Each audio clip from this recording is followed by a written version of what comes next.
If you have ever spent more on a scope than you did on the rifle itself, you know that feeling of overkill. Sometimes, you just want something simple that works for a backyard plinker or a basic rimfire setup without needing a second mortgage. That is where this little optic comes in. It is a fixed 4-power scope, and honestly, it is refreshing to see something that does not try to overcomplicate things with unnecessary bells and whistles. When you pick it up, you notice right away that it is incredibly light. At under 5 ounces, it is not going to throw off the balance of a lightweight .22 rifle, which is a huge plus if you're carrying it around for a few hours.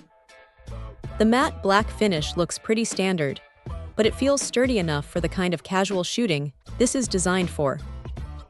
Now the glass is coated, and for the price point, the clarity is surprisingly decent. You are not going to be spotting bullet holes at 100 yards, but for the 50-yard range where this thing is parallax-free, it does the job perfectly. The 30-30 reticle is a classic for a reason. It is clean, it is familiar, and it does not clutter your view when you are trying to line up a target. Adjusting the windage and elevation is straightforward with those quarter MOA clicks. They have a decent tactile feel, though they are not quite as crisp as what you would find on a high-end tactical optic. But for a rimfire, they get you dialed in without much fuss. One thing to keep in mind is the eye relief. It sits at about 2.5 inches, so you do have to get your cheek weld just right. It is comfortable enough, but if you are used to scopes with a massive eye box, you might find yourself adjusting your position a bit at first. It comes with the dovetail rings in the box, which is a nice touch because it saves you from having to hunt down compatible hardware separately.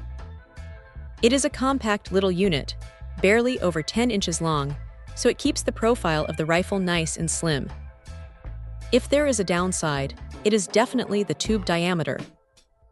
At 3/4 of an inch, you are a bit limited on ring options if you ever decide to swap them out, but for most people, the ones included will be just fine. It is not going to win any awards for long-range precision or low-light performance, but that is not what this is for. It is a no-nonsense, affordable piece of gear that makes hitting targets at standard rimfire distances a whole lot easier. If you're looking to upgrade from iron sights without spending a fortune, this is a solid, reliable way to get there. Check out the video description for updated price. And thank you for watching this video.